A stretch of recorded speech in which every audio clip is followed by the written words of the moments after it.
He loves all things theosophical, but he is especially interested in the self-awareness and transformation process that is undertaken by the individual and how this can be actioned in today's very difficult world.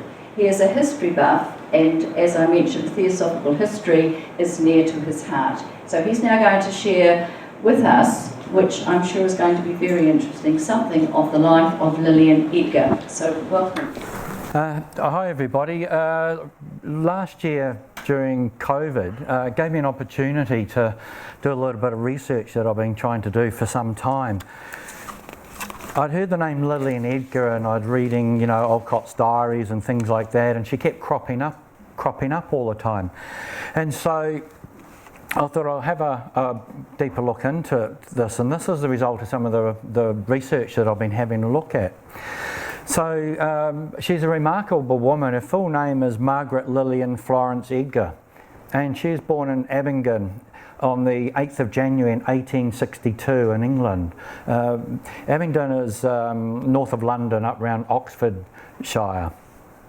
And she's a scholar, a lecturer, an author, an educator, and also a prominent theosophist. Her father, Reverend Samuel Edgar, and his wife Louisa Harwood, and their whole family, including Lillian.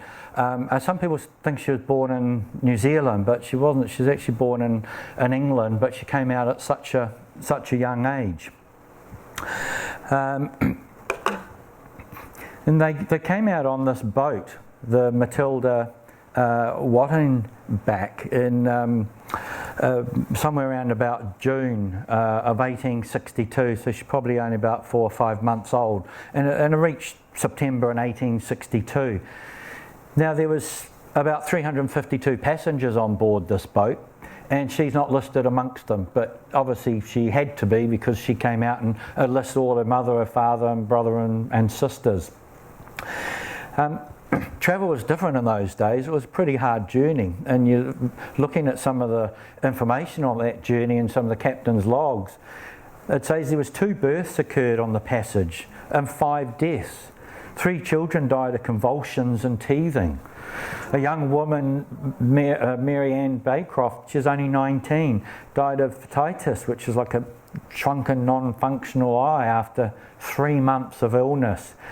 And an able-bodied seaman died of an accident. He fell off the top of the mast onto the deck or somewhere, and such serious injuries. He died 6 hours later. But it's funny, at the end it goes, otherwise the general condition of the passenger's health has been very satisfactory. Okay, fine. So when they got to New Zealand, they settled in Albert Land. I thought, what is Albert Land? I've never heard of it. It's actually Port Albert, which is just north of Auckland. It was about 8 k's from Warkworth. And it was the last sort of major settlement in New Zealand of Europeans. And she really got a good grounding of, I would call, theosophical principles from her father, Reverend Edgar. And he was a devotee of Emanuel Swedenborg, who he described as the greatest and most influential religious thinker of these later centuries, if not of the whole of our Christian era. So he was pretty influential. And the Reverend had a whole lot of sermons and notes. And his 2 daughters, 2 of his daughters, Lillian being one and his older sister Kate was the other, they got all these notes together and created something called entitled Autobiographical Notes and Lectures. And there's one lecture in there, it's called One Religion, and he just before he died he gave this lecture a few times preaching. And in that, one of the things that it says, he said, I have been endeavouring to show that religion in its essential elements is one and indivisible, the same amongst all peoples and all ages when rightly understood. And I thought, wow, is that core theosophy or what? So the family, they stayed in Alberton for a few years, and then unfortunately there was a fire and they like us, have self-insurance, and they lost everything, all their possessions. So they left and they moved to Auckland, which obviously would have been a pretty small town in those days, and they moved in 1866. And Lillian went to Auckland Boys Grammar School under the well-respected headmaster, Mr. McRae. She's a pretty bright young lady. In 1875 there was some provincial scholarships, and in the paper it listed 14 of all the winners, and they of course had to rank them. And who was on top from all those boys? Lillian was the highest scorer on top of all of these scholarships. She also won a university scholarship in mathematics in 1880, but most of her education happened in Canterbury because they noted how she was a linguist, a literature, and her abilities in mathematics. But not only that, she was interested in science. And they didn't have a science department at the boys' schools or the universities back then, so she headed south where they did. And that's where she got a lot of her academic education from. So she was a university graduate of Canterbury College, and she earned a Bachelor of Arts in 1881 when she was only 19. The second woman in New Zealand to do so. And the first woman in New Zealand to do so was her sister Kate. And she was about the fourth woman in the British Empire to get a BA. It was just really rare and unusual in those days, so it's quite a distinction. Then she went on and got her Master of Art, and she became the first person in New Zealand and to do so, and got double first class honours. And we find that when her sister Kate also got her Masters, and they graduated together, but Lillian was first on that occasion to get the Masters. So after leaving school, she was down in Christchurch, and her sister Kate had been teaching for about 5 years at the high school down there. So she joined her and did some teaching as well. Then she moved up to Nelson because Kate became the principal. She was the first principal of Nelson Girls College. And you'd go to the website and there's a picture of Kate and all sorts of things about her. So she moved up there, and I think she became second in charge after Kate. I mean, Kate was only 25 when she became the principal. And it's around this time she resigned from the school because, hey, she was getting married. That was great, and the bridegroom supposedly was a young guy returning from England, and he was a headmaster at a high school down in Christchurch. And at the time, one of the headmasters or whatever on the school council, or I suppose what we'd call the school board, he wrote really concerned to Professor Brown about this. This is not on. He wrote about the sheer impossibility of either the Miss Edgars, but especially the younger, which is Lillian, getting married. Obviously, a woman could not have a career and also be married at the same time. It was just a no-no. And so while Kate did go on to get married, and she married a Reverend Evans, I think it sounds like the marriage fell through because there's no record of her ever getting married. And in her last will and testament, it lists her as a spinster. So that brings us to Theosophy. And her childhood doctor, Dr. C.W. Saunders, he gave her a book from Alfred Sinnett, Esoteric Buddhism, which I'm sure many of you have read, somewhere around about 1888 or 89. And what she had to say was, the early part about planetary chains and rounds and races meant nothing to me and did not arouse any interest. But when I came to the chapters dealing with reincarnation, the masters and their work for humanity, and the possibility of coming into touch with them, some subconscious memories must have been awakened. For I knew at once it was true, and it was satisfied a want that I'd felt even in my childhood without understanding what it was. I laid down the book, for I had read the last half of it straight through and thought, this is what I've been waiting for all my life. So that was pretty powerful. She subscribed to Lucifer the magazine, and she read that diligently every time she could get a hold on it. Every book she could get her hands on in the times. And when H.P. Blavatsky died, it inspired her to join the society. She said, "Then I felt in such a crisis, no one who's deeply interested in theosophy ought any longer remain outside of the society." So she approached Dr. Saunders about joining. And him with a few others, they applied in October 1891 to Edgar for membership and for charter of a lodge. Dr. Saunders actually went on later on to be a later General Secretary for New Zealand. And so Auckland Lodge was duly formed and chartered, signed on the 24th of March 1892. But Lillian's membership certificate took months to get here, so must have come overseas by a real slow boat. But it was signed by Henry Olcott and was also signed by William R. Old, who's quite well known in early history. So around November 1892, Lillian and a few theosophists, very dedicated to the masters in their work, they applied for the privilege of setting up an esoteric section, entering the esoteric section. So the first esoteric group was formed, and they were permitted to call it the HPB Lodge. Mr. Drayfin was the leader of this group, and Lillian said, "I doubt if any words would be adequate to convey even one half of what those meetings meant to us." And I'm not sure you can see, but you probably can't, but this building says Theosophical Hall, and I think this is right at the early 1900s, one of the earliest pictures, and this is where one of the places they used to meet. Well, Lillian went on to become the president of the Auckland Lodge in 1895. Linked with our exploration of Lillian's life, we find the Hemus family home in Auckland Ponsonby Road been a centre for theosophical activities for about 35 years. And it's funny, we've got June Valiant and Gloria Henderson here have links to the Hemus family. It's something like, a great aunt. So even today now and here we've got these, links and bloodlines and stuff right through. So it's really nice to see that.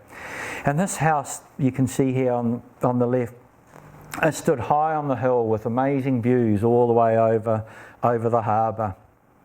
You can see way out to sea. So Lillian, she came back to Auckland in about 1886, and she stayed with her sister, Mrs. Judson, and her husband. And so she decided, she was an educationalist, she decided to open a high school. So she opened a private school here. And tradesmen were quite freely available in those days and really crafted, and they took a lot of time.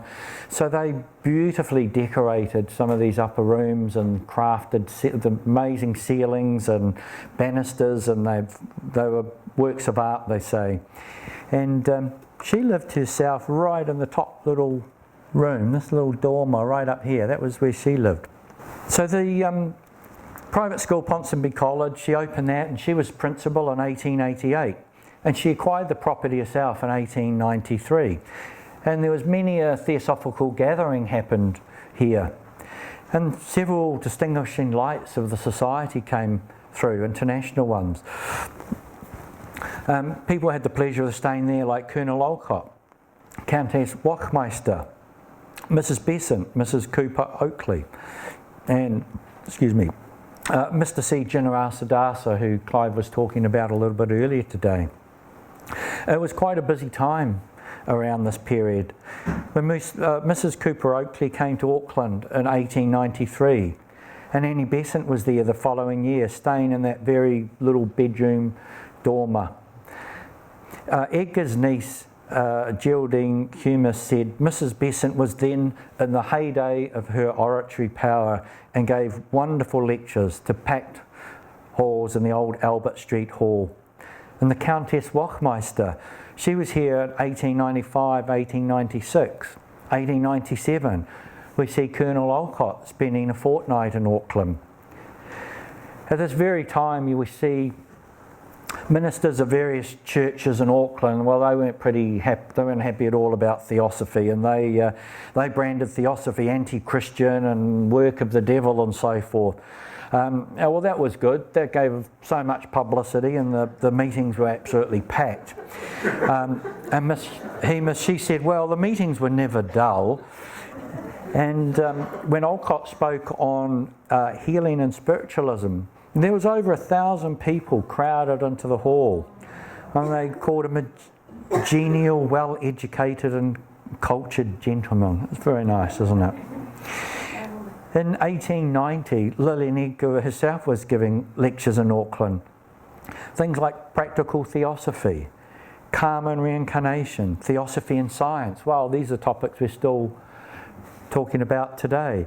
And being an excellent speaker, she filled the old Albert Street Hall herself. But she gave up this flourishing school in 1896 because Olcott asked her to become the General Secretary of New Zealand section, the first General Secretary. So New Zealand became part of a national section on the 4th of April 1896. And as we know, we need 7 branches to form a section. So you might be interested in what those branches were. They were Auckland, Dunedin, Christchurch, Wellington, Pahiatua, Woodville and Waitemata. So Pahiatua, is it? And Woodville is pretty close to Palmerston North, and Waitemata is Auckland. So Lillian was busy travelling. She travelled up and down the country and all over, all her life. But at this time, in a private letter dated to her sister, dated on the 7th of February in 1896, and she was in Christchurch at the time. And she remarked on a visit from Countess Wachtmeister and her plans to draw the branches closer together in New Zealand. It was great. She said, my plan's very uncertain yet. Will, who is her uncle, wants me to stay with the Countess entirely till she reaches Auckland. And I shall very likely do so, but I cannot tell until I have seen what she thinks about it. She arrives tomorrow, so I shall know everything then. The work here is as satisfactory on the whole as anywhere. The branch is small, but there is a very good tone. And she goes on in the letter and says, I've had 2 lectures with very good audiences, about 100 in each time. And that last night with about half a dozen other attractions, one being a speech from the Premier, who was the Prime Minister in those times. And so the Countess ought to have grand audiences. I've, of course, had lots of meetings, EST and branch. The scheme of study is working its way here too. And almost certain the branch will take it up. And the secret doctrine work, I think, shall succeed in getting this branch and ours to work on parallel lines and compare notes. So she's pretty inclusive. I know our branch will be glad to do so, and I'm pretty sure now this, and there's some really good students here. Won't that be grand? We must draw New Zealand more together, and I really think we shall. What wonderful sentiments. I'm speaking on reincarnation to an overflowing room. The Christchurch Star newspaper at the time wrote about Lillian. She said she spoke for over an hour and throughout the whole time was very attentively listened to. Miss Edgar lectured entirely without notes and is a fluent and clear speaker. In 1897, Lillian was General Secretary of the fledgling New Zealand section, but when J.C. Staples in Australia, the General Secretary, he passed away, Colonel Olcott asked her to do that, and she gave that up and went to help the Australian section. And he was visiting New Zealand and Australia and speaking on the tours with Lillian. They both were speaking. And this is one of the articles that was published in 1897. It says, Colonel Olcott, the great Panjundrum, I love that word, of Theosophy, and Miss Lillian Edgar of Auckland have arrived at Dunedin from Melbourne and resumed their lecturing. They lecture on alternative nights. According to the Argus, the fair Lillian beats the elderly colonel hands down. Her addresses show traces of original thinking and of a desire to grapple honestly with philosophical difficulties, while from the point of view of style there is no comparison between the two speakers. Miss Edgar also, we're told, enjoys the same gift of limpid fluency that characterises the utterances of Mrs. Annie Besant, and through the stream though the stream is sometimes lacking in depth, is never wanting in brightness. So they're pretty plain speaking in those days. As I went around, she was appointed a travelling inspector in Australasia of the branches on Alcott's suggestion. And in old diary leaves, there's a little note that says that Colonel wrote of all these times. And he said, well, on Tuesday the 29th, I presided at a lecture of Miss Edgar in defence of Theosophy against an ill-natured attack on it by the local Presbyterian clergyman, who evidently believed there would not be room in heaven for his party and ours. So you can imagine how lively some of these things would have been back then. No, they wouldn't hold their punches, I'm sure.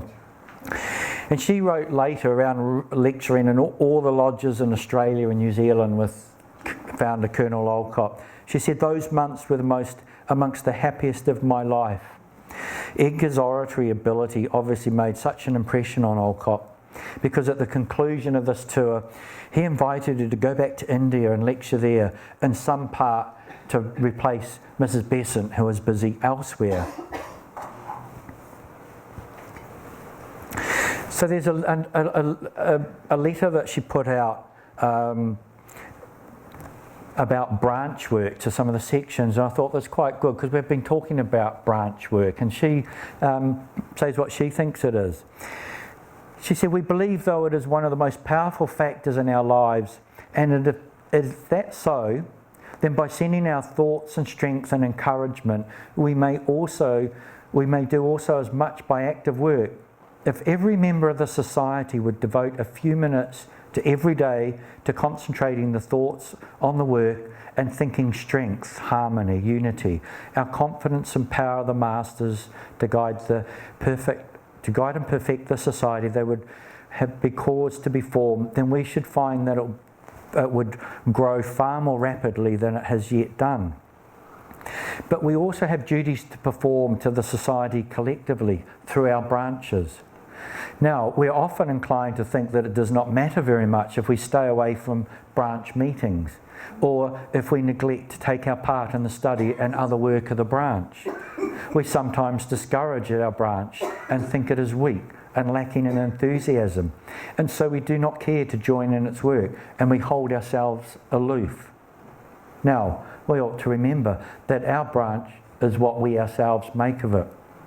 Every one of us who speaks or thinks in a disparaging way of the branch is by those very words and thoughts helping to weaken the branch still further. Everyone stays away from the meetings is depriving the branch of the strength and the support that his or her presence would give. I would therefore urge on every one of you to think the best of your branch. Be active, regular and punctual in all branch work. Try and make the meetings as bright and interesting as possible by your own everyday enthusiasm and brightness. Each one of you is responsible for the success of the meetings, and if any meeting is a failure, then every member for the branch is responsible for that failure. That's pretty plain and good around our own personal responsibilities about energising our branches and making them centres for light. She also had a private poetry book. I've seen this book, and it's about this thick. It's really full, and she's handwritten all these poems that she's collected over a period of time. And I wanted to share one with you because I think when you look at things like poetry, you can get a little bit more further insight into who the person is.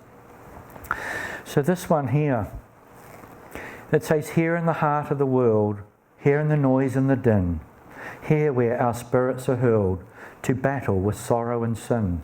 This is the place and the spot for knowledge of infinite things. This is the kingdom when thought can conquer the prowess of kings. Earth is one chamber of heaven, death is no grander than birth. Strive for protection on earth, here in the tumult and roar, show what it is to be calm, show how the spirit can soar, and bring back its healing and balm. Stand not aloof nor apart, plunge in the thick of the fight. There in the street and the mart, that is the place to do right. Not in some cloister or cave, not in some kingdom above. Here on this side of the grave, here we should labour and love. And that's by Ela Wheeler Wilcor, around, I was quoted in Light on September 29th, 1900. And there was another poem from a Russian novelist called Dostoevsky. Life will bring you many misfortunes, but you will be happy on account of them, and you will bless life and cause others to bless it. I thought, wow, that's pretty deep. So we now move a little bit further in our life to India. Co-founder of the Theosophical Society, Henry Olcott, he had much to say about Lillian Edgar and old diary leaves. In volume 4, Olcott reminisces about the early days of the Society in 1887, where he writes, "Our literature was then very scanty, our travelling lecturers few. There was no Annie Besant nor Lillian Edgar to fire their hearts with zeal and enrapture their ears with word-perfect discourses." In Islands of the Dawn, a book written by Robert Elwood about spirituality in New Zealand, it describes Lillian Edgar, portrayed by Colonel Olcott, as a personality more serious and steady than dramatic or charismatic, the ideal second-generation leader or bureaucrat of a movement. She did, however, have a lighter side, Olcott said, and in Diary Leaves he describes an incident on board the ship as they went to India in 1897. He said, amongst other amusements to relieve the tedium of the voyage, there was a fancy dress ball on the evening of the 27th of November, which Miss Lillian Edgar, M.A., etc., attended in the character of Night. Her black dress, besprinkled with stars and a crescent moon on her head, together with the excitement of the ball, made her look very well from the human point of view, if not from that of the university graduate. I confess that I was very pleased with her disposition, for it showed that there was the usual quota of human nature beneath the shell of congeniate enamel. Okay, good. I suppose that means he approves. So Lillian Edgar gave talks in 1897 at the convention in Edgar, and these talks were so well received. The Hindu paper wrote a leading article favourably about the society, describing it as a worldwide society with such growing influence that it may in time rally around all Indian nations. And Olcott looks in his notes and he noted that her audience were deeply interested and enthusiastic, etc. So in 1898, she toured extensively with Colonel Olcott around India, and the Indian Convention was held in October in Benares in 1898, and Miss Edgar spoke at that as well, along with Mrs. Besant and Countess Wachtmeister and Dr. Pascal from France. Lillian, she later described all these recollections of her time in India in that year, and she gave over 45 lectures, and often it was placed by pretty primitive travel and means, and she said where Europeans were seldom seen and their requirements poorly understood. And she said it was lighted by the forethought and good humour of the Colonel. She spoke of topics like on the secret doctrine, will Theosophy help the world, religion, Theosophy from death to life, and female education. I'd just like to point out here, you can see this photo. Look, there she is there. Look, here's Colonel, and he wasn't a tall man. You can look at the height of the others. And here she is. Here she's a very, very small lady. So Olcott spoke finally of her lectures in Edgar and elsewhere, saying, as Miss Edgar proceeded, her audience were drawn nearer to her, and she seemed to communicate to them some of her own depth and earnestness, while she strove to impress on the minds that as religion was the greatest moment to everyone, they should strive to make their religion purer and broader. With a clear and well-modulated voice and wonderfully sustained earnestness, she impressed her hearers with sincerity of her convictions. And she was awarded a special gold medal for theosophical contributions in that year, which you can see here, and that is still held up. That's held up in a national section, and so we still have that. So she was, by all accounts, a pretty unpretentious lady who elaborated very well on theosophical themes in a common sense way. At the end of this very arduous tour in 1898, Olcott wrote, Mrs. Besant, having called Miss Edgar to Benares to assist her work, she left for us that place by mail train on the 30th of September, taking with her our best wishes for her health and happiness. The narrative of our southern tour, now brought to a close, shows how indeflatably she had lectured, despite her frail body and the unaccustomed impediments of Indian travel, to do her duty by the society whose destiny she had linked her own to. It is but justice to say that she has won the respect of her South Indian colleagues and the great audiences before which she had propounded her views. We people at Edgar have enjoyed her company and parted from her with regret. So Lillian, she spent the best part of 40 years in India. There's not a lot published of the time that she spent there, so there are a number of gaps. But that farewell that Colonel Olcott was talking about, she moved up to Benares, which is now called Varanasi. And Mrs. Besant invited her up there, where she taught and was a principal from 1913 to 1919. And this is a copy of their web page, and you can still see Annie Besant, a little bit about her and her name up there. And so Annie Besant founded the school with support of some Indian soldiers, and it was established in 1898. And in 1904, she set a school up for girls called the Kanya Vidyalaya, and that school was for girls, but it was later renamed Central Hindu School for Girls, which is what we see now.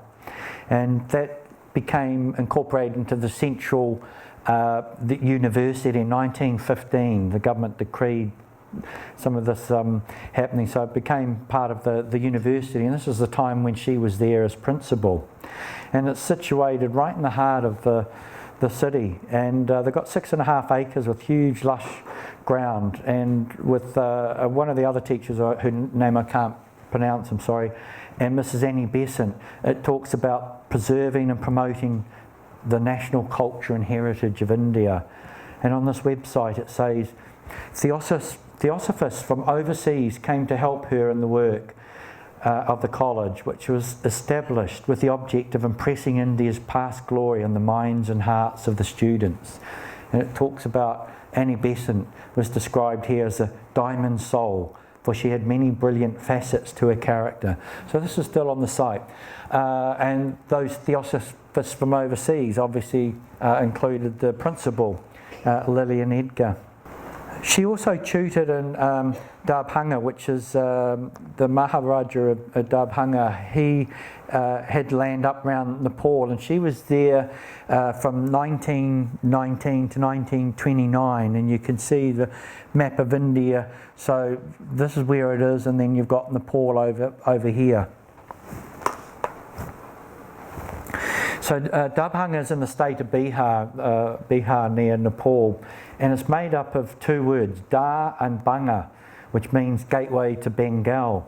And the Maharaja, Sri Kameshwar Singh Gautam, he succeeded the throne after his father died in 1925, and all the states and titles went to him up to about 1952, when the British abolished all the Rajas and they had all the independence of India.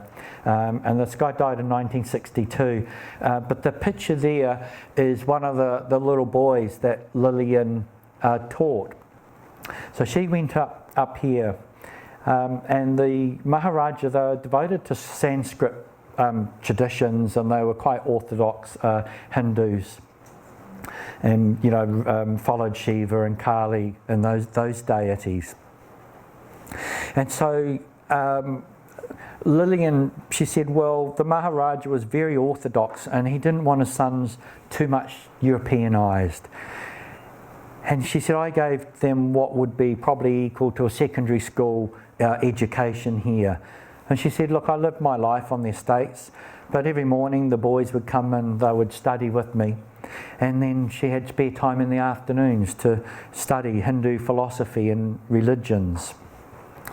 And like Mrs. Besant, Lillian Edgar believed in home rule for India. And she knew Mahatma Gandhi. And she described him as a saintly man, and that he has the various highest motives. In 1899, we see Miss Edgar back in Australia lecturing, and then back in January 1900, she's appointed travelling lecturer at the 4th New Zealand Convention in Dunedin. Then Colonel Olcott persuaded her to go yet back again for 4 more lectures in Adyar, so up she went there. Then we come back to the South Pacific. So she makes my head spin with all the comings and goings of Australia and New Zealand and India. But if we follow her story back to the South Pacific, in 1897 she's writing a letter to her sister Eva from Wellington, and she was just about to travel up the country the next day with Henry Olcott to Pahetua and Woodville. And she said, the Colonel's very popular everywhere and does a great deal to break down prejudices, which would be all those ones against the society. And you will all like him very much. And on that journey, she was made Inspector of Branches for New Zealand. Then we find her back living with her sister Gertrude Evangeline Hemus in Arthur Street, Ponsonby, which is a little bit a different house to the one that you saw up there. And she told the Auckland Star in 1903, Benares is the centre for the work where in India, just as Auckland's the centre in New Zealand and Sydney's the centre for Australia. She said, I've just been there, just there for 3 years. I was there for a year before that. Then I came back and was working in Australia for 18 months. So as I said, very hard to pin her down. Debt collectors would have a big problem with her, I'm sure. At a talk on the Brotherhood of Man, and the Auckland Star newspaper described her as having an exceptional command of language and a faultless delivery as she gave her lectures to large audiences. She was still travelling around New Zealand giving public talks in November at the Metaphysical Club in Christchurch on the power of thought. She also did a lot of writing. She had a book called Theosophy Applied, Gleanings from the Light on the Path, Obstacles to Spiritual Progress, Studies in the Pedigree of Man, and the Elements of Theosophy, which is intended to be a bit of an introduction to the study of Annie Besant's ancient wisdom. She also wrote various articles, and she wrote a series of 6 articles for the Australian Theosophist on the study of the secret doctrine, and they were published in 1894 and 1895. Lillian hailed from a family with a bit of distinction in New Zealand. On the 11th of February 1903, HPB Lodge in Auckland, well, that was chartered, and amongst its earliest members are to be found a Miss Hemus, her sister, who was later president of the lodge in 1905, and Miss Judson, one of her other sisters. She also had a brother, Herbert Frank Edgar. Frank was Under-Secretary for Native Affairs, and he became a judge in the Native Land Court in 1894 until 1909 when he died. Also well known is her sister Kate, who you can see in these photographs. Kate, as I mentioned earlier, she was the first woman to get a BA degree in the whole British Empire in 1877. Now, Kate listed down her age and her qualifications and initial, but she didn't give her gender away on that application form. So, good lady. So she was accepted. And when they found out, they're like, well, we need more students and we don't want to create a fuss, so just get her into class. So but she said she had to walk into these classes and pretty downcast eyes and not look at the boys and that sort of thing. It was a bit like that. But she went on to earn her Masters at Canterbury as well, and as I mentioned earlier, they graduated together, the sisters, in 1882. Kate, well, she was a bit of a trailblazer herself, wasn't she, for women's education, and she is a role model and a champion for women's suffrage movement. Her and her sister Lillian, along with Kate Shepherd and 25,000 other people, signed the suffrage petition in 1893.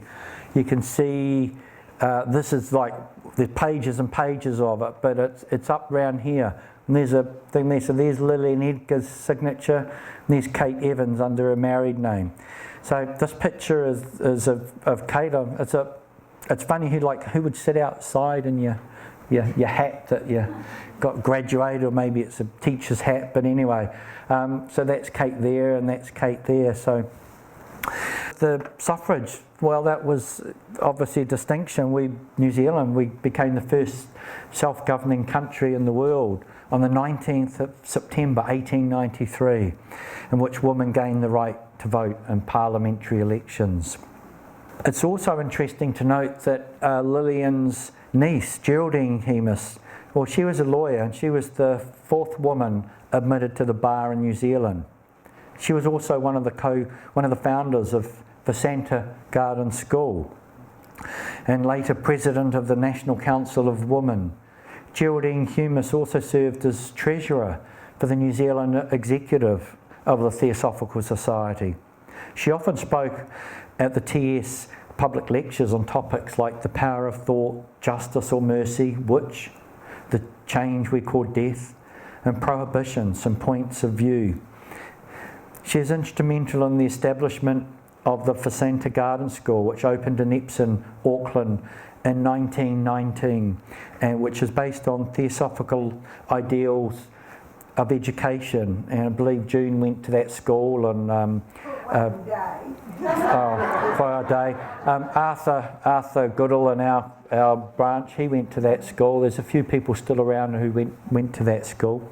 And this property is now our national section headquarters, the Theosophical Society, and it's still known as Vasanta House, so you know where the Vasanta came from now. Lillian spent most of her adult life in India, nearly 40 years, a little bit under, and she returned to New Zealand for the last few years of her life. She was interested in advancing women's education all her life, and she was still lecturing and giving talks in her 60s and 70s. For example, in 1929 to the University Women's Association, she spoke on the need to develop self-expression side by side with self-effacement. By this means alone could one individual live at his best and in harmony with his fellows, thus making his highest possible contribution to humanity. She also spoke on world peace at that meeting. In 1936, she was in her 70s. She lectured on ways to world peace in Dunedin for the anti-war movement, tracing the history of this movement all the way back to 1747. She was also the leader of the Peace Study Circle at the Auckland Business and Professional Women's Round Table. She spoke on Women of India, and in an interesting interview in June 1936, she mentioned having lived with Dr. Annie Besant in India for some time. Edgar said, Dr. Besant lived an exceedingly simple life, devoting herself almost entirely to her work and having a large correspondence. She went on to say Dr. Besant was one of the most sympathetic and understanding women she had ever met. Lillian Edgar finally returned to New Zealand for good in 1938. She died on the 21st of July 1941, aged 79, the last daughters of Samuel Edgar. She left a financial legacy to both New Zealand section and HPB Lodge in Auckland. She had been a theosophist longer than anyone in New Zealand at the time of her death. Her life was one devoted to education and theosophy. She lived a life more akin to our own times than 100 years ago, travelling throughout New Zealand, Australia and England, India, to far-flung places where transport was slow and torturous, and she being just 5 foot and a quarter inches tall. Lillian, she's served in advancing education for girls throughout her career and bringing the light of religion and the ancient wisdoms to those who had an ear to hear. Lillian was a contemporary of theosophical names such as Colonel Olcott, Countess Wachtmeister, Dr. Besant, Mrs. Cooper Oakley, and C.W. Leadbeater and others. She provided an inspiration in her own time to men and especially to women seeking likewise to achieve higher education, independence, and to make their own special mark in service. She was a determined person, well respected, aptly capable, and an avid propounder of the ageless wisdom called Theosophy, to which she dedicated her entire life. Margaret Lillian Florence Edgar was an extraordinary theosophical pioneer and a very remarkable woman. She was an inspiring trailblazer for future generations. Thank you.